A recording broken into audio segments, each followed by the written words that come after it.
চিনির পাত্রে কয়েকটি লবঙ্গ রেখে দিন, দেখবেন পিঁপড়া আসবে না। মোমবাতি ফ্রিজে রাখলে ক্ষয় কম হয়।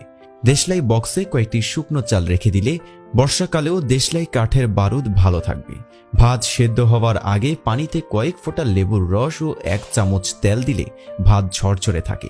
ছোলা যতই সিদ্ধ করেছেন কিন্তু গলাতে পারছেন না, ভেতরের দিকটা শক্ত থাকছে, ছোলা সিদ্ধ করার সময় 1 চিমটি খাবার সোডা দিয়ে দিন, এতে ছোলা বেশ নরম হবে। চাল ধোয়া পানিতে স্টিল ও কাচের বাসন কিছুক্ষণ ডুবিয়ে রেখে তারপর ধুয়ে নিন, দেখবেন বাসনগুলো ঝকঝক করছে। কলা ভেজা কাপড়ে মুড়ে ফ্রিজে রাখুন, এতে ফ্রিজে রাখা সত্ত্বেও কলার খোসাগুলো কালো হবে না। লেবুর খোসা ফেলে দিবেন না, ছোট ছোট টুকরো করে ডিটারজেন্ট মিশিয়ে নিন এবং এতে ডিটারজেন্টও কম লাগবে, কাপড়ও ঝলমল করবে। কোল্ড ড্রিঙ্কসের জাঁজ বের হয়ে গেছে, ফেলে দেবেন না। ঘরের মেঝে, তেলতেলে কিচেন কাউন্টার ইত্যাদি পরিষ্কার করার জন্য ব্যবহার করুন। কড়াই কিংবা ফ্রাই প্যানে খাবার পুড়িয়ে ফেললে দাগ পড়ে যায়, সেই দাগ দূর করতে কুচানো পেঁয়াজ দিয়ে গরম পানি ঢেলে রেখে দিন, এরপর পরিষ্কার করে ফেলুন, এতে পোড়া দাগ উঠে যাবে। হাত, পা বা শরীরের কোনো অংশ পুড়ে গেলে দ্রুত পোড়া স্থানে পাকা কলা লাগান, দেখবেন জ্বালা পোড়া কমে গেছে। ঠোঁট ফাটা দূর করতে নাভিতে প্রতিদিন সরিষের তেল মাখুন। ত্বকে ব্রণ, সাদা দাগ থাকলে নাভিতে প্রতিদিন নিমের তেল লাগান। বাড়তি বাটা মশলা সামান্য তেল ও লবণ মাখিয়ে রেখে দিলে কয়েকদিন ব্যবহার করা যায়, এতে মশলাগুলো সহজে নষ্ট হয় না।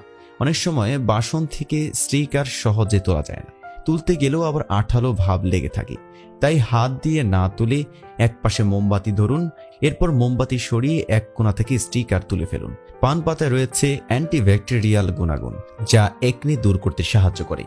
পান পাতা ও হলুদ একসঙ্গে বেটে একনের উপর লাগালে একনে সেরে যাবে।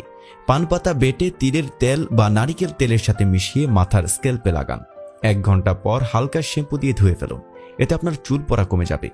ঝাল পানের রস মাথায় দিলে উকুন মরে যায়। ব্রণ দূর করতে ব্রণের ফোলা ভাব কমাতে সাহায্য করবে বরফ।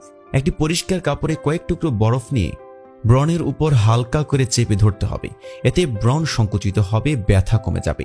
রক্ত পড়া বন্ধ করতে আক্রান্ত স্থানে 15 মিনিট বরফ চেপে ধরুন, এতে করে রক্ত পড়া বন্ধ হয়ে যাবে। অপর্যাপ্ত ঘুমের কারণে চোখের নিচে ফুলে যেতে পারে, চোখের ফোলাভাব কমাতে 1 টুকরো বরফ চেপে ধরতে পারেন, যা চোখে আরাম দেওয়ার পাশাপাশি ত্বককে করবে টানটান। কাপড়ের ঝোলের দাগ পড়ে গেলে উক্ত স্থানে গ্লিসারিন লাগান, এতে করে কাপড়ের ঝোলের দাগ উঠে যাবে। কাপড়ে ঘামের দাগের সমস্যার সমাধান হচ্ছে লেবু। কাপড়ে কফির দাগের সমাধান হচ্ছে বেকিং সোডা। কাপড়ে পারফিউমের দাগের সমাধান হচ্ছে বেকিং সোডা। কাপড়ে কলমের কালির দাগের সমাধান হচ্ছে টুথপেস্ট। প্রিয় দর্শক, এরকম তথ্যবহুল ভিডিও পেতে আমাদের চ্যানেলটি সাবস্ক্রাইব করে পাশেই থাকুন।